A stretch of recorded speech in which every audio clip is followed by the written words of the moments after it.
আসসালামু আলাইকুম বন্ধুরা, সবাই কেমন আছেন? আশা করি সবাই ভালো আছেন। আমরা আলহামদুলিল্লাহ আল্লাহর রহমতে আপনাদের ভালোবাসায় অনেক ভালো আছি। তো আপনাদের ভাইয়া দেখেন এখানে বাজার আনছিল।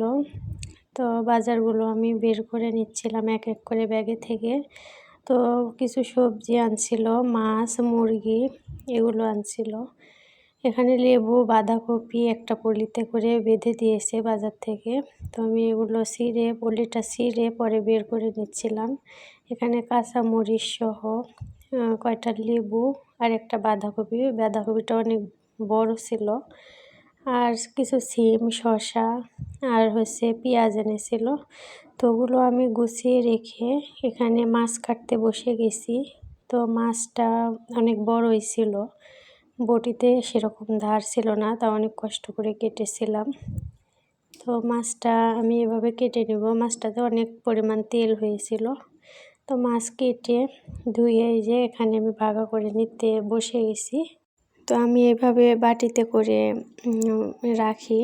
তো আমি মুরগিও কেটে ধুয়ে রেখেছি অফ ক্যামেরায়। তো আজকে আমি এভাবে ভাগা করে রেখে দিব। যে কয়টা লাগে বাটিতে করে রেখে দিব। পরে বাটি আবার বের করে ভিজাইতে গেলে একটু সুবিধা হয়, এক্ষেত্রে আমি বাটিতেই রাখি। আর তেলগুলো হয়েছিল অনেকগুলো, সবগুলোতে একটু একটু করে দিয়ে রাখলাম। এগুলো এখন আমি ফ্রিজে তুলে রাখবো। তো আজকের ভিডিওটি এ পর্যন্ত। যারা আসছেন লাইক দিতে হয়তো ভুলে গেছেন, দয়া করে লাইক দিয়ে সাবস্ক্রাইব করে আমার পাশেই থাকবেন। এই তো আমি মুরগির তরকারিটা বসিয়ে দিয়েছি। এখানে কাঁচা মরিচ দিয়েছিলাম দেখে আজকে একটু সাদা সাদা হয়েছে তরকারি। তো খেতে বেশ মজা হয়েছিল।